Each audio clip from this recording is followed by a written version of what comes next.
Good morning, everyone. You're listening to Live with Necee. I'm your host, Opal Bailey. Today is my final segment of Family Values, and I have with me a wonderful young man by the name of Dick Baumbach, and he is going to share with you some of his family values as well. So, hey, Dick. Hey, Opal, how are you? Oh, doing great. And I did bring the lovely wife, but she can only be here with a picture. A silent partner? A solid partner. Yeah. Oh, that's awesome. We've known each other a little while. That's funny. Hey, you want to talk to them and let them know how we met, or you want to? Sure. We met through the Chamber of Commerce, and I was so impressed with how you handle yourself with the way, when I first met you, that you became a part of our lives, and it just has grown and grown, and we are so thrilled and happy that you are our project coordinator for our 50th wedding anniversary. That's right. Aw. 5 years. Not 5 years. 5 years. Oh, yeah. That's 50 a lot of years. Yes, we try. Well, I'm so thankful for you two as well. Y'all are really sweet people. And so with that in mind, you know, I know you were sharing with me before a little bit about how you and Diane met, but can you please share that? Because that is an awesome story. Sure. I was with ABC News, and then I got drafted. I was in ABC News in New York, got drafted, got sent to basic training. And at the end of basic training, I was told that I was called in the office and told I was going to a secret Nike missile base in Cleveland, Ohio. So I couldn't tell anybody, including my parents, only that I was going to Cleveland. I got to Cleveland, got off the plane at the airport, and I walked out to the curb, and the cab driver said, "Are you going to the secret Nike missile base?" Which I really freaked out on. I then walked into the barracks and said, "Where are the girls?" And they said, "There are none." I said, "There are no girls in Cleveland, Ohio?" This is a ball from New York. And they said, "No."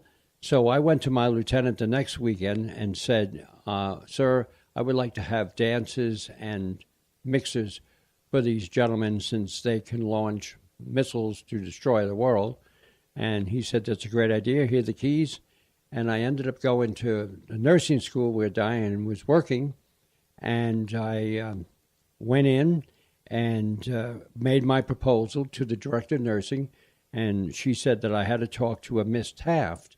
And so I said, "Fine, what can we have?" And they said, "No, she's babysitting right now." So we got Miss Taft on the phone. Miss Taft said, "Oh, that's a nice idea." And that night, I decided her voice intrigued me. So I went back to nursing school. And at 7:37, she came out of a meeting she was running. We left. 3 weeks later, we said we loved each other.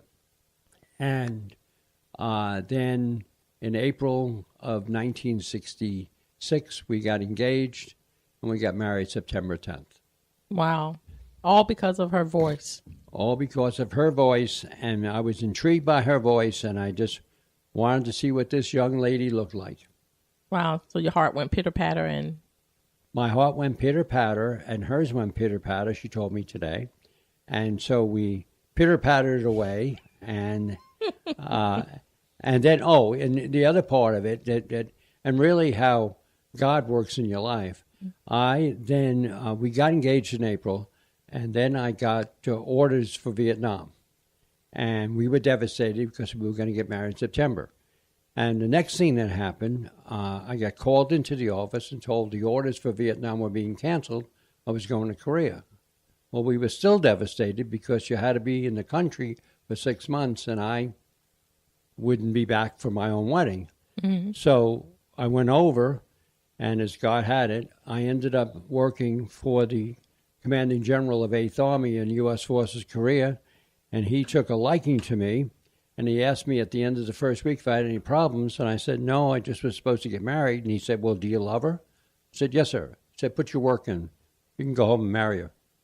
Wow. So we did. And then we went back to Korea together.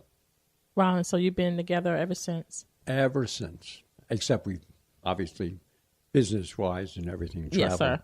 Yes, sir. Over.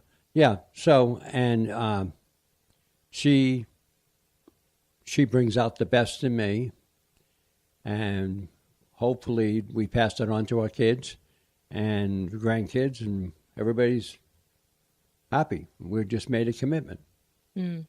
So with that in mind, what was one of the things that really kept y'all together? I know it may be a lot, but could you just pinpoint like one thing that really? Well, one thing that, and it's a program called Worldwide Marriage Encounter.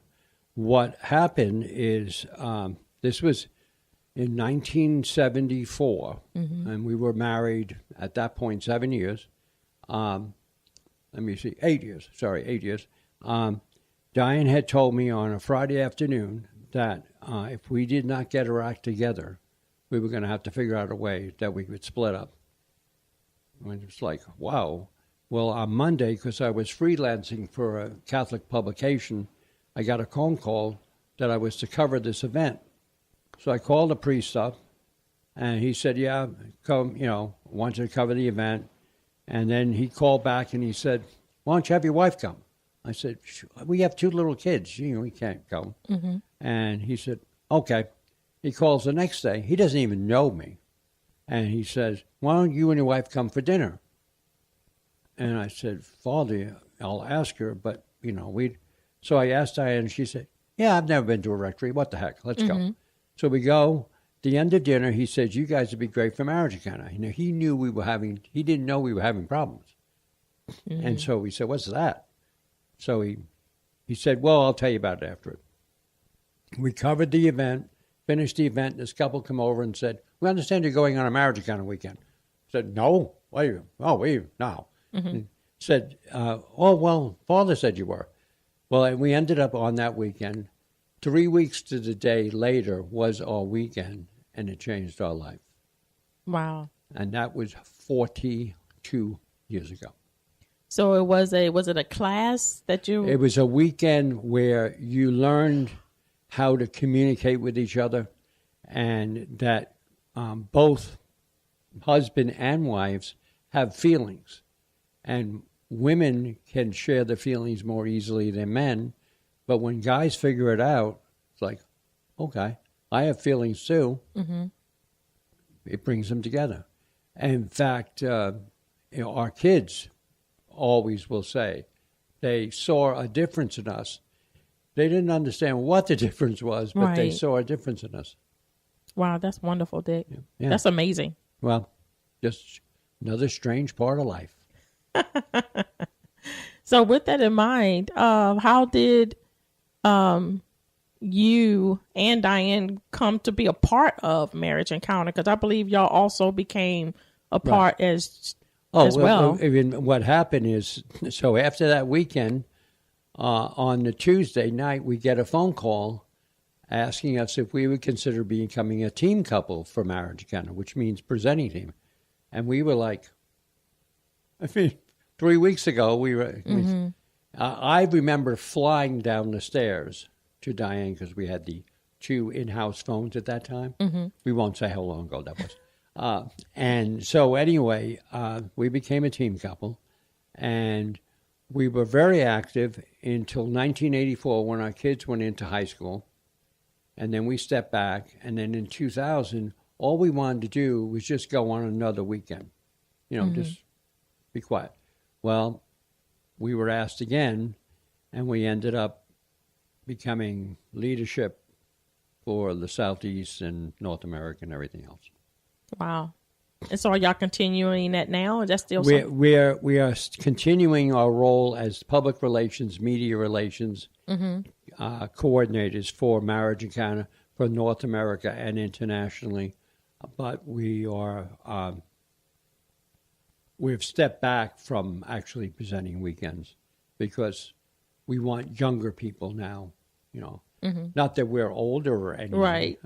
Yeah, you want to pass the baton. Exactly right. Well, you know what? That was very, very awesome. That's so awesome. You know what? You mentioned also that y'all had, y'all was at the point of breaking up. Yeah. What was that you was going through? What struggle were you going through, if you didn't mind sharing with us? Sure. I think that we were not communicating. I was working nights. She was working days. And we were watching these 2 little kids. Our son was in grammar school, but our daughter was a babysitter and things like that. And so it was, we were just on two different pages. And, I would come home at 2:00 in the morning and she would leave for work at 7:00. So, and it just, drove us farther and farther apart to, and we had our own home and everything like that. But it's like we weren't communicating and we needed something. And I don't know how we would be sitting here if it was not God's plan to put it away. Oh, guess who just fell down? But if it wasn't for God's plan to put it into that perspective. Wow. You know what? That says a lot about a lot of couples now, marriages now, about communication, because that is like the most vital part in a marriage. And it seemed that you both wanted to change. You both wanted to have that relationship to build. You wanted that marriage. So it takes two people. Do you agree? Oh, yeah, it takes two people. And I think that, because either one of us could have said, no, we don't want to go to that thing. Or, well, in fact, the couple said, we have two little kids. We can't, go away for a weekend. They said, we'll move into the house. Now, again, this is back in the 70s, different time. Right. And so that next weekend, they came with their kids and spent a Saturday, everybody meeting each other, etc. So we were comfortable leaving our kids with them at our house, and it just was.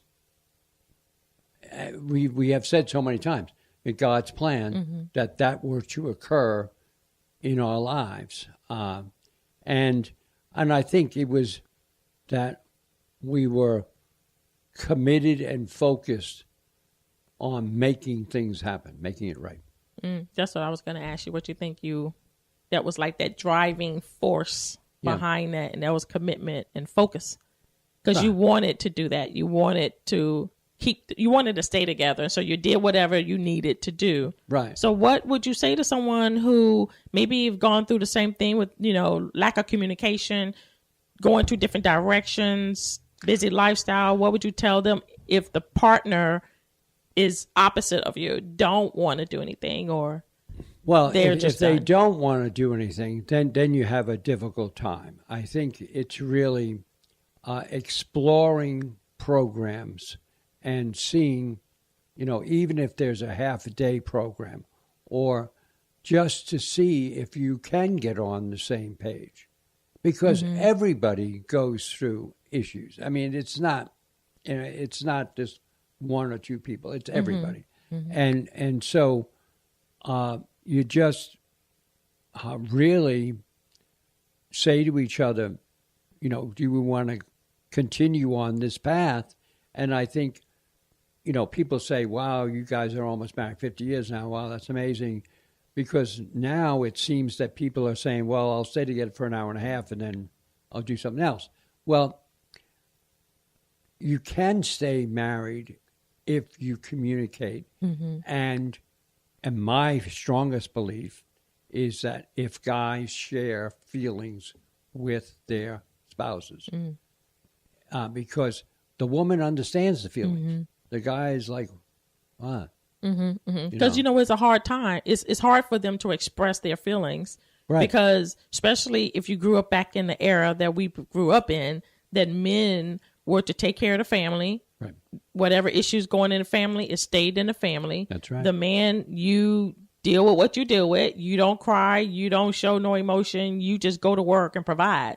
Well, now it's different, because women now want you to express. They want to receive. They want to hear what's going on. They want to be able for their husbands to say, hey, you made me mad. Just a simple thing like that, to say, hey, I'm hurt because you said this or said that. So I think it's vital, and it's very, very important. Again, we back right to one thing: communication. And I believe we have to trust the person in order to be able to share with them as well. What do you think?